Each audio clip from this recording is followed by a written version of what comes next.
So if there were peaceful protests on Saturday for the military parade, President Trump would allow that? Of course the president supports peaceful protests. What a stupid question.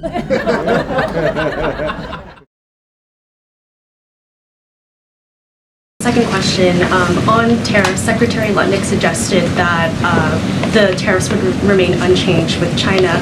I'm wondering if there's any room for them to negotiate even lower, or if this is the floor.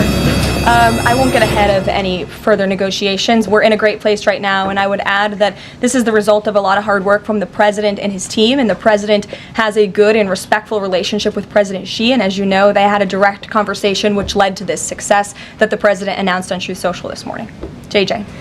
On North Korea, has the president tried to resume dialogue with Kim Jong-un? There's some reporting that the president sent a letter and tried to give it to Kim Jong-un through some North Korean diplomats through the UN, and they declined to take it and send it to Kim Jong-un? The president remains receptive to correspondence with Kim Jong-un, and he'd like to see the progress that was made at that summit in Singapore, which I know you covered in 2018 during his first term. As for specific correspondence, I'll leave that to the president to answer. Sure. Good afternoon. Yeah, thanks. Back to the trade deal negotiations with China. Jimmy Lai, as you know, is a pro-democracy advocate, Catholic, sitting in solitary confinement in Hong Kong as we speak. His family believes he may be close to death. Did his name come up, Jimmy Lai's name come up in these negotiations with China? Not to my knowledge. I understand the negotiations were very much focused on our trade and economic relationship with China. Does the president believe he can free Jimmy Lai from prison? I'll check with the president. It's certainly an important issue, and I'll get back to you. Thanks, Caroline. The president said yesterday that paid insurrectionists were behind or involved in the protests in Los Angeles.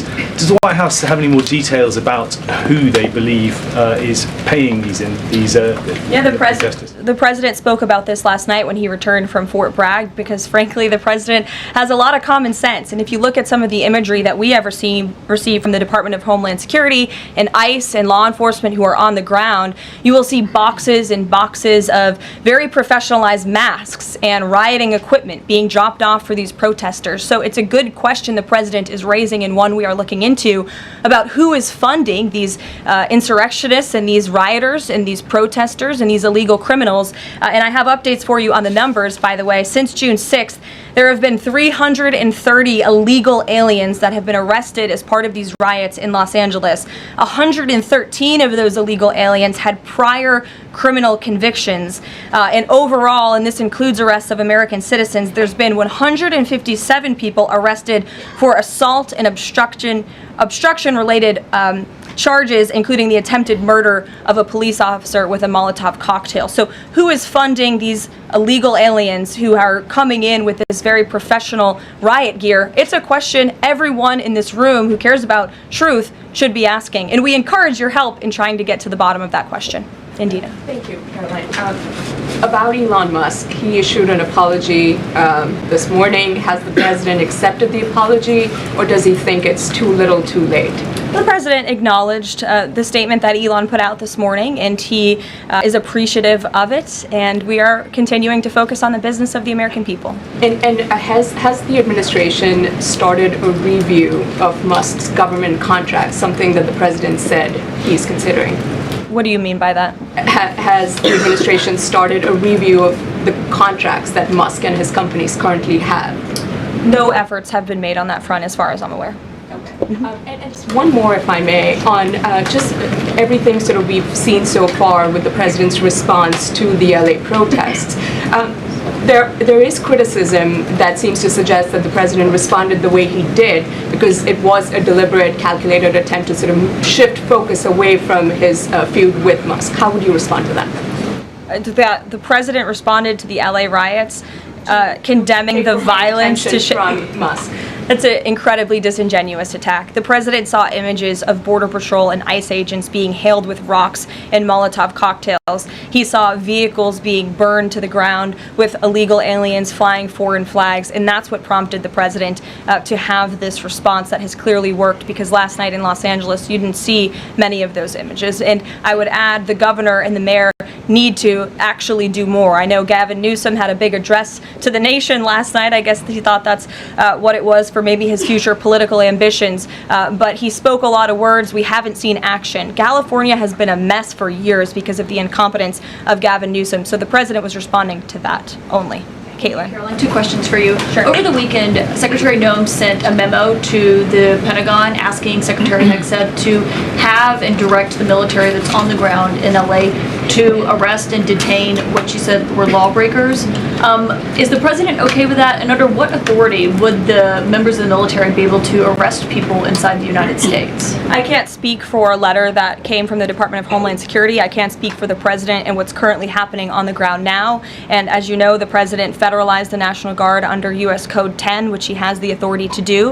And our United States Marines and the National Guardsmen and women who are on the ground right now are helping to create a peaceful environment for ICE and Border Patrol, who were being, again, hailed with rocks, who were being violently and viciously attacked. They needed reinforcements, and so our United States Marines who are on the ground are providing those reinforcements to ensure the environment is peaceful so that these raids and deportations can continue. But he realizes they can't actually arrest people unless he invokes the Insurrection Act, which, I mean, seemingly was not something that was in Secretary Noem's memo, a clear distinction she did not make there. Again, you're trying to conflate a letter that was sent to the Department of Homeland Security to the president's legal authority. The president understands the legal authority that he invoked, and that's the current situation right now. When it comes to federalizing the National Guard, what is the specific criteria that the president is using for when he's deciding to do that, and in which states? The president was asked and answered this yesterday. He wants to see an end to the chaos and the violence. He doesn't want to see law enforcement officers being attacked. He wants to see peace. He wants law-abiding Californians to be able to bring their kids to school, to be able to go to work without seeing this violence in the streets. That's what the president's hoping for, and that's why he's taken this action.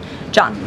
Thanks a lot, Caroline. Two questions on two separate topics. One has to do with the military parade taking place here in Washington this weekend. There's a lot of security around the White House complex, around the Capitol complex, even along the tidal basin. Is that just proactive?